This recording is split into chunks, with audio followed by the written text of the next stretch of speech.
Hello everyone, welcome back to the Hella Hi-Fi YouTube channel. My name is Brandon, and today I'm going to be introducing episode 2 out of 3 on my Hella Budget Hi-Fi system. Today I'm talking about my preamp, my phono stage, my amplifier, all in one. It's my Marantz 2245 receiver, so I hope you enjoy.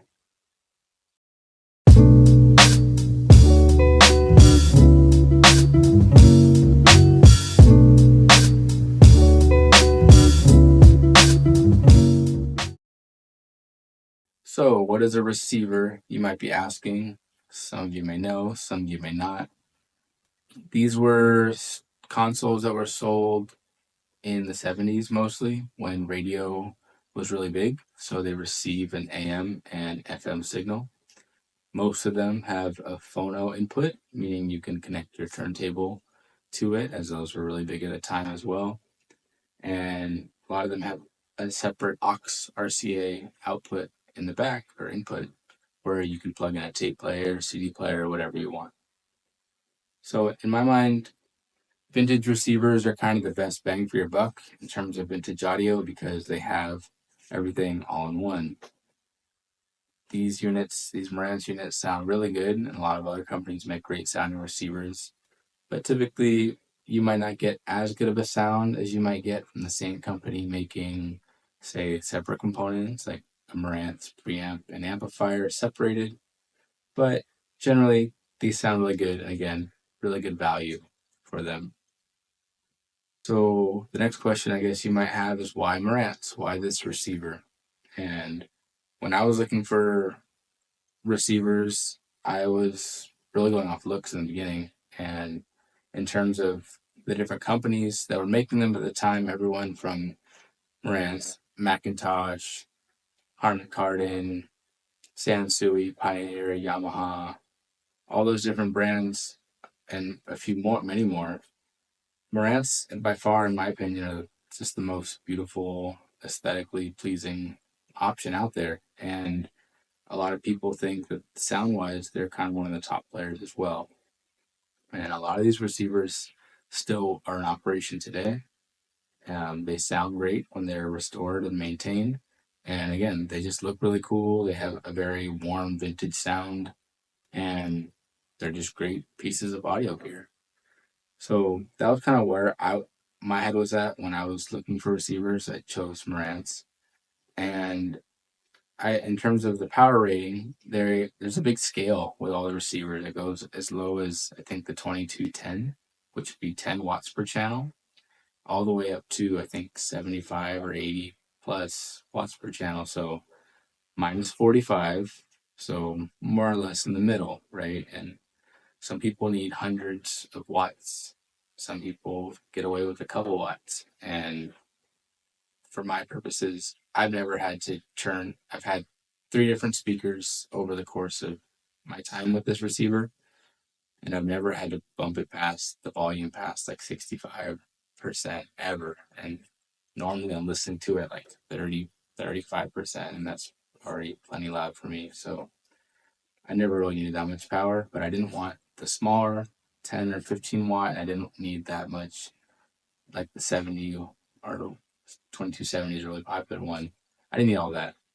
And yeah, so as the wattage goes up too, you have to pay more money, right? There's more power. So I was fine kind of looking right in the middle. So I essentially looked for the 2245 for months on Craigslist, Facebook Marketplace, eBay, whatever. I was just looking for a deal. It didn't have to be one that was all fixed up because, again, I was into trying to get it restored myself. Like, I wanted to have fun with that process. So I looked for months and months, even actually a few months before I got this turntable that I talked about in the last video. Even before that, I was already looking for a receiver as well. And I finally saw a listing on Facebook Marketplace for a guy. He was like maybe an hour and a half, hour 45 minutes north of where I was in Oakland, and it's kind of in the middle of nowhere. But I sent him a message, and he replied back, said he'd be free the next day to show it. I basically had a 4-hour gap between two classes, and once my early afternoon class ended, I just drove straight up and made it in time to meet this guy. He did a really crude testing on some cheap speakers, showed me that the radio was working, and I just trusted that everything else, or the phono stage, or everything else would be working. Because if the radio is working, that means the preamp and amp are working as well. So yeah, so I took a chance. I put it back in my car, brought it back to Oakland, and this is what it looked like when I first bought it.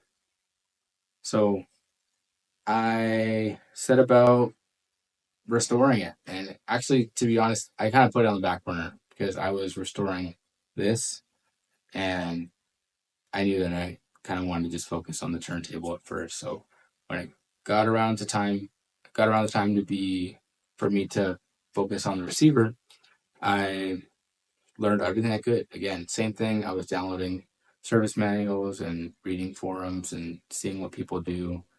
And I started with the body, the exterior. I took off the top part, took off the faceplate, wiped down the little plastic shield covering, got everything as clean as possible.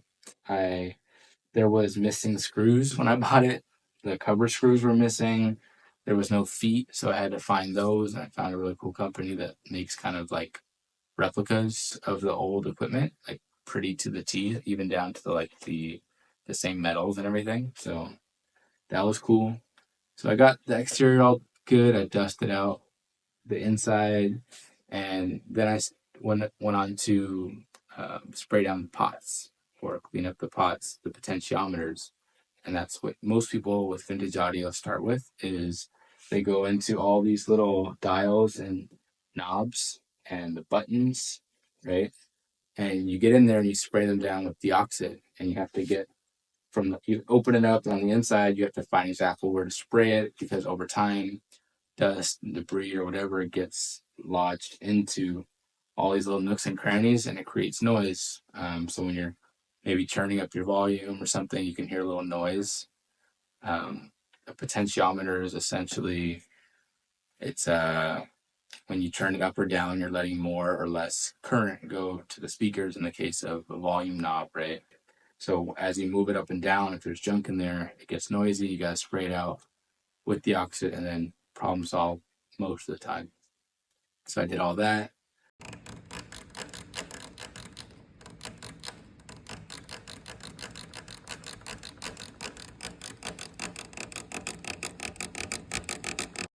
Got rid of all the crunchies that I was hearing with the different buttons and knobs.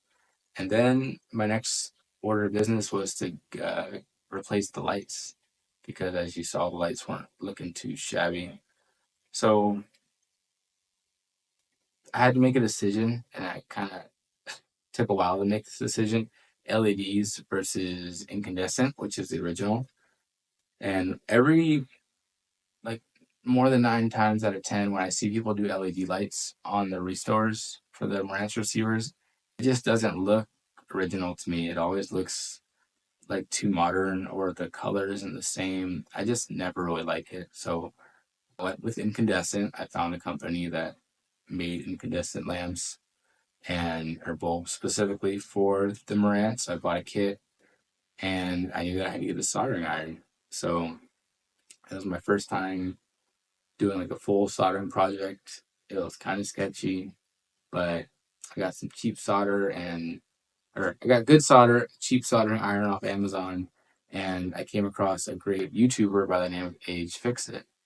And Fix It made a really great video on how to relamp your Marantz receiver, and I watched that video probably 100 times and learned a lot. And I was very empowered and encouraged by the video, and he helped me do it. I followed it step by step, and it wasn't pretty. It's not the best soldering job in the world, but it worked. And this is what it looked like when I turned it on for the first time. 3, 2. So once I got the receiver cleaned, once I got the lamps in, the feet in, the screws on, everything was working, I started to introduce it into my system. because at the time I was using an NAD 3020 that I ended up selling, regrettably. But once this was all working, I was like, okay, well, let's do it. I'm hook it up and make it my main receiver, my main amp, and that's what it was for 6, 7, 8 months maybe before we moved here to Hawaii.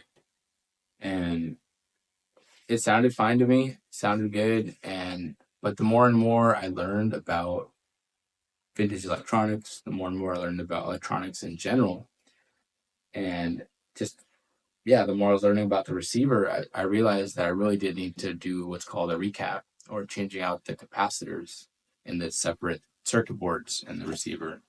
And the reason you do that is these capacitors are like little battery looking things that have prongs, and they go into your PCB, and you solder them on the bottom. Over time, they lose their capacitance, right? Their ability to store charge in the circuit.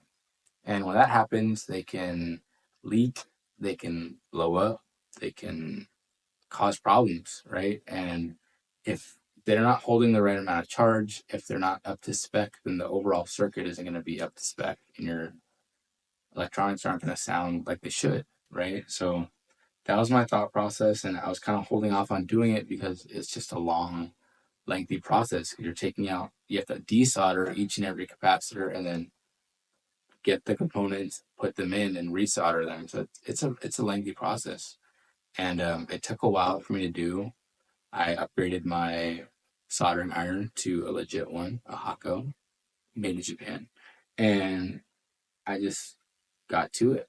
And it took a while, but I came across another video by the same YouTuber, Age Fix It, and him, along with a few other ones, were just extremely helpful just to see someone go through it and talk you through it, and little issues I came across, other people also came across in the process, and I was able to look through forums on AudioGone and different stuff. But I basically got it all done, and I'll be flashing some pictures of the process. But yeah, it took a while. I blew some fuses. I burned a resistor. I almost got shocked once. And, all I can say is it was a great learning experience. Even though you make mistakes, you just try to be as safe as you can and educate yourself the most you can, and you can do it. It's all doable. These are all learnable skills. You just have to be careful. So once I got that all set, it's been in my receiver ever since, and it's going to be good for the next 20 or 30 years, whether me or someone else owns it. So that's a comforting thought too. And in terms of the sound quality, I think that things did tighten up a little bit. I think that the bass got a little tighter overall, just a little cleaner sounding, but nothing crazy, just little minute details here and there. But all in all, just knowing that I have a reliable system that is now a reliable receiver that's, up to spec is good enough for me, and sounds great. So if you're interested in vintage receivers, I definitely recommend Marantz. They're expensive. This thing is definitely worth more than I got it for, which I'll mention I got it for maybe $300 or $400, and now it's worth upwards of $1,000 after all the work that I put into it. So that's a rewarding process too if you're into, reselling whatever, or upgrading your own components. So yeah, ever since then it's been my receiver, and that's how I got it going and got it to where it is now. So hope you guys enjoyed that little story explanation. If you guys have any questions or comments, please leave them down below. Thanks for joining, and join us next week for a talk on my speakers. Thanks.